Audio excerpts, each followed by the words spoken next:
नमस्कार। आज हम बीएड द्वितीय वर्ष 8th paper knowledge and curriculum ज्ञान एवं पाठ्यचर्या के अंतर्गत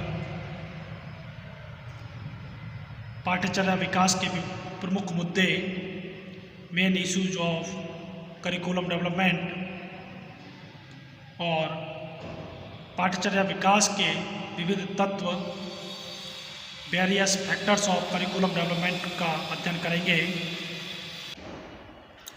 सबसे पहले जानते हैं पाठ्यचर्या विकास के प्रमुख मुद्दे, main issues of curriculum development. पाठ्यचर्या नियोजन को अनेक प्रवृत्तियों ने प्रभावित किया है, जिसमें कुछ प्रमुख मुद्दे भी होते हैं, जैसे असंगत पाठ्यचर्या और आधुनिक या उभरती पाठ्यचर्या। असंगत पाठ्यचर्या का तात्पर्य पाठ्यचर्या समुदाय व छात्रों की आवश्यकताओं को पूर्ण नहीं करती। अतः पाठ्यचर्या नियोजकों को चाहिए कि पाठ्यचर्या बनाने में समुदाय व छात्रों का पूर्ण ध्यान रखें।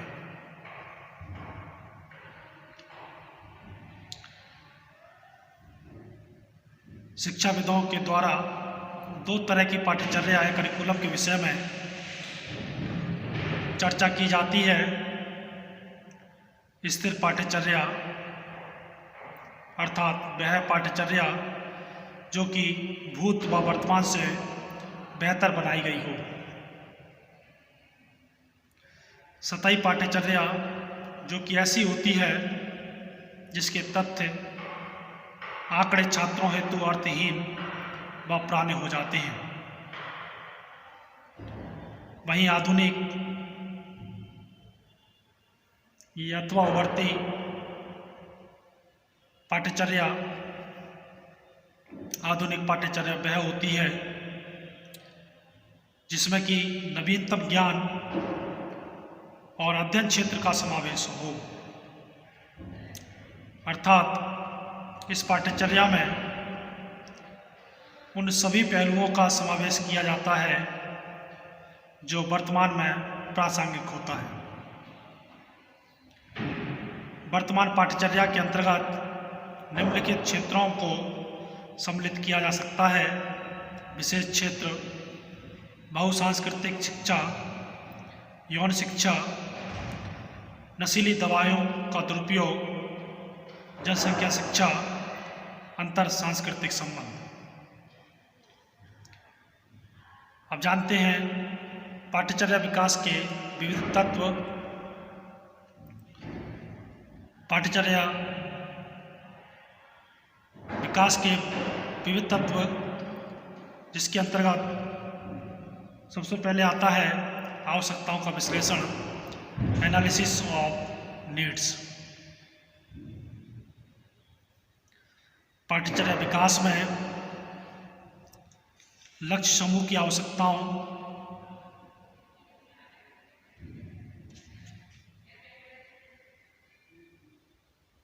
का विश्लेषण निम्न 3 दृष्टिकोणों से किया जा सकता है: राष्ट्र की दृष्टि से, समुदाय की दृष्टि से, अधिगमकर्ता की दृष्टि से।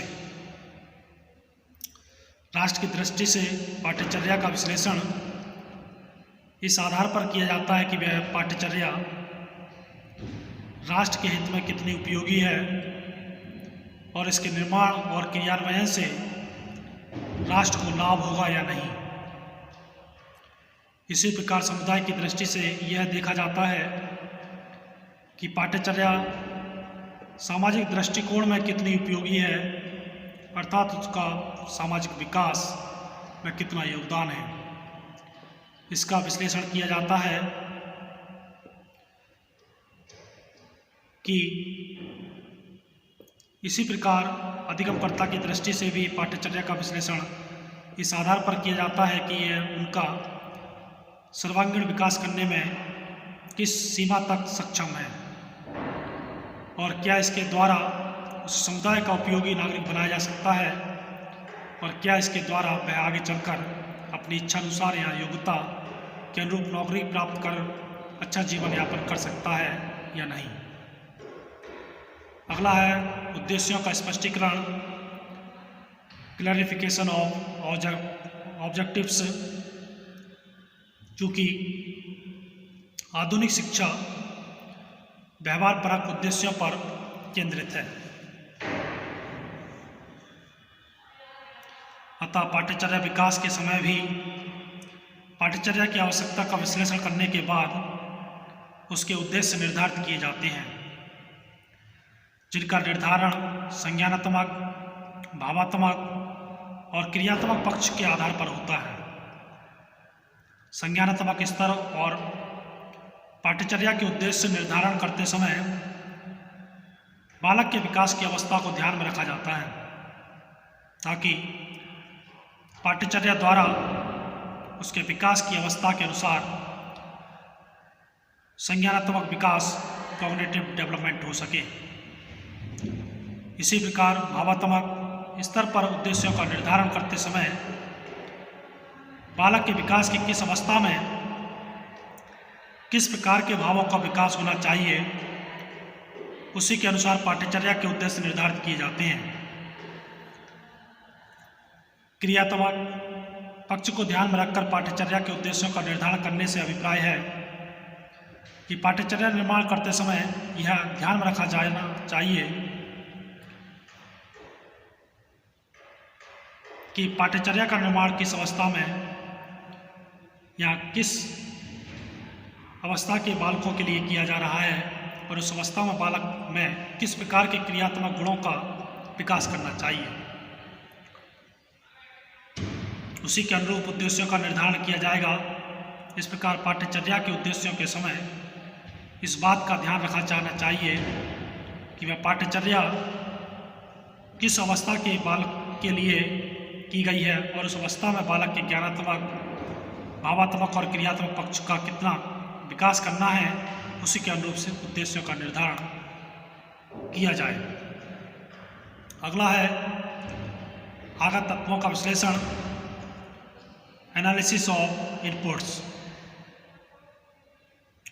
पाठ्यचर्या के विकास के दौरान उद्देश्यों के स्पष्टीकरण के बाद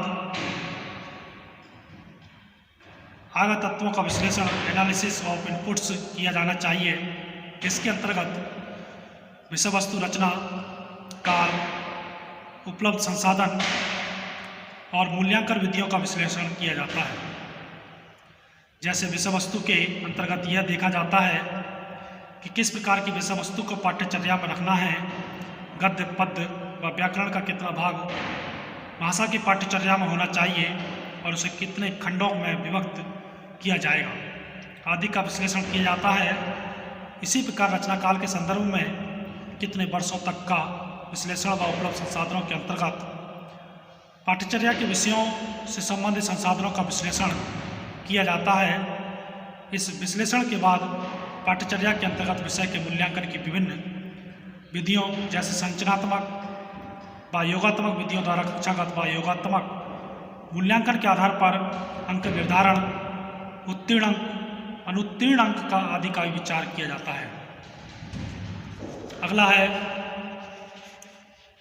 प्रक्रिया अभिकल्प तैयार करना, प्रिपेयरिंग प्रोसेस ऑफ डिजाइन।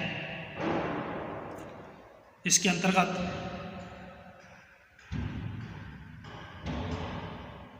पाठ्यचर्या में निहित विषयों के पठन पाठन के माध्यमों का उल्लेख किया जाएगा। विषय के किस खंड को किस माध्यम से पढ़ाना है, पढ़ाते समय अध्यापक जिस शैली को अपनाएगा, सहायक सामग्री का प्रयोग आदि का भी वर्णन कर होगा। किस खंड को पढ़ाने में कितनी अवधि अथवा समय लगना है, इन सब बातों का भी उल्लेख किया जाएगा। पूरे पाठ्यचर्या में जिस भाग की क्रिया के द्वारा बच्चों को पढ़ाना है तो उसका विस्तृत उल्लेख होगा कि अध्यापक उसको पढ़ाने के लिए किस प्रकार की क्रिया करेगा जिससे पाठ्यचर्या के उस भाग का पठन हो सके। इसके साथ ही शैक्षिक भ्रमण आदि का उल्लेख होगा, जिसमें उसको व्यवस्थित करने और उसके अंक का भी उल्लेख होगा। अंतिम और लास्ट है प्रारंभिक जांच, प्री टेस्टिंग। संपूर्ण पाठ्यचर्या के निर्माण और क्रियान्वयन के बाद उसकी जांच की जाती है, जिसे संरचनात्मक या योगात्मक मूल्यांकन के द्वारा किया जाता है। पाठ्यचर्या की संरचनात्मक मूल्यांकन के अंतर्गत होने वाली प्रारंभिक जांच, प्री टेस्टिंग में यह देखा जाएगा कि उस पाठ्यचर्या से विद्यार्थियों में कितना अपेक्षित व्यवहारगत परिवर्तन हुआ है, और यदि इस मूल्यांकन के परिणाम संतोषजनक नहीं हैं तो इसकी त्रुटियों को दूर करने के प्रयास किए जाते हैं और उसको दूर करने के सुझाव दिए जाते हैं, और यदि परिणाम संतोषजनक है तो आगे की प्रक्रिया की जाती है। इस मूल्यांकन के संतोषजनक परिणाम के बाद पाठ्यचर्या मूल्यांकन होगा, जिसे विविध शिक्षाविदों, पाठ्यचर्या मूल्यांकन टीम और पाठ्यचर्या विशेषज्ञों द्वारा किया जाएगा।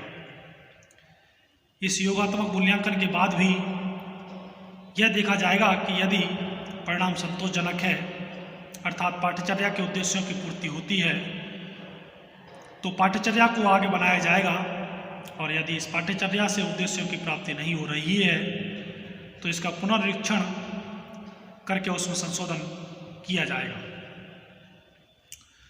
इस प्रकार हम देखते हैं कि पाठ्यचर्या के विकास हेतु विभिन्न तत्वों को ध्यान में रखते हुए पाठ्यचर्या का निर्माण होना चाहिए, जिसके अध्ययन करने पर बालक का सर्वांगीण विकास हो और वह अपने जीवन के उद्देश्यों को प्राप्त कर सके। धन्यवाद।